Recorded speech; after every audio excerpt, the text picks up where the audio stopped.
We're joined by my next guest, Harel Chorev, who is going to give us an update on how things have been today in Israel. There have been demonstrations on the street. Netanyahu having to defend his position. Is there likely to be early elections, or do you think that Benjamin Netanyahu may be able to defend this position?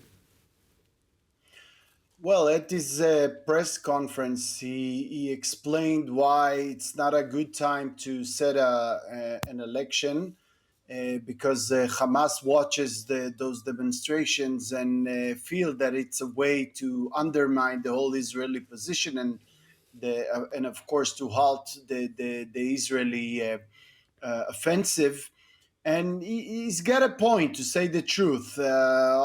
Objectively, he's got a point in that, because Hamas interpreted anything like this as something that may work for him. However, Hamas, they don't understand democracies. They don't understand that this is part of a normal practice in a democracy. And the way I see it, and the way at least the prime minister promised, the invasion or the operation in Rafah is unavoidable, unless, of course, something will happen with the hostages deal, which at the moment I don't see happening. You don't see anything happening? You don't see anything happening on that situation?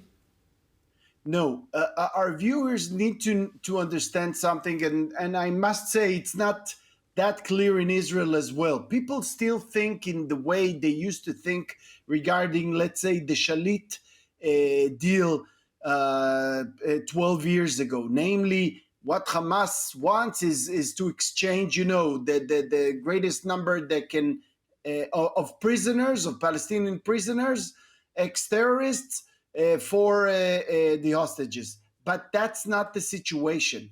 What Hamas wants at the moment is to survive. This is the main achievement that they're striving for. Now, we know that Israel wants to destroy Hamas. So these two things cannot work together. And this is exactly why we don't see a hostages deal. It's not a number of prisoners for hostages.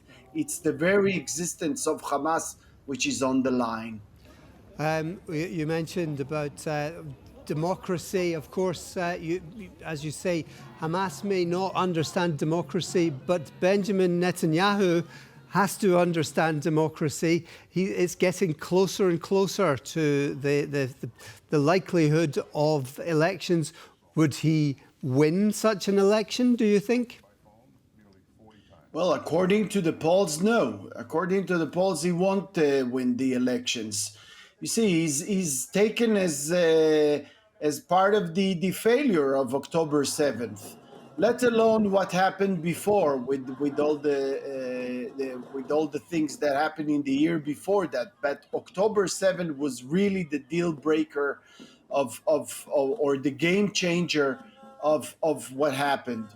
And I think in that sense, the people, most of the Israelis are extremely frustrated at the moment that this war is prolonging much more than they thought it would. I must say it is frustrating because the way I see it, and I guess the average Israeli see it, we should have been in Rafah 2-3 months ago already, and not to postpone it over and over again.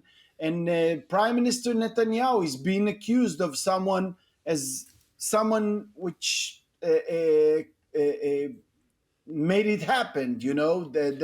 I'm not sure it's true, but this is at least the common, let's say, the common wisdom in Israel. Now, this is something which is part of the whole debate of whether Israel should be going quickly and, of course, causing more loss of life, or whether they should go more slowly, but, of course, lasting longer. It's created also tensions with the US. Joe Biden, on the one hand, wags his finger at Netanyahu, but on the other hand, has sent through more MK-84 2,000 bombs, pound bombs, MK-82s as well. This is a big package of arms. So where are we in terms of the seriousness of the US to help bring this tensions to a close? Well, the Americans are saying that they're not against the operation in Rafah. They just wanted to make it in a less intense way that will cause less civilian losses. This is something that we understand, of course. Nobody wants to cause civilian losses. We need to remember all those videos that we see, all those refugees that we see. Most of the things, it's simply because Hamas uses these civilian areas for striking the IDF. They use them as human shields, as an ideology. They don't even try to cover it up. It's part of the ideology. And the Biden administration is trying to create some sort of I guess, to differentiate between its frustration from Netanyahu, whatever that would be, and its commitment, long-standing commitment to Israel as a state.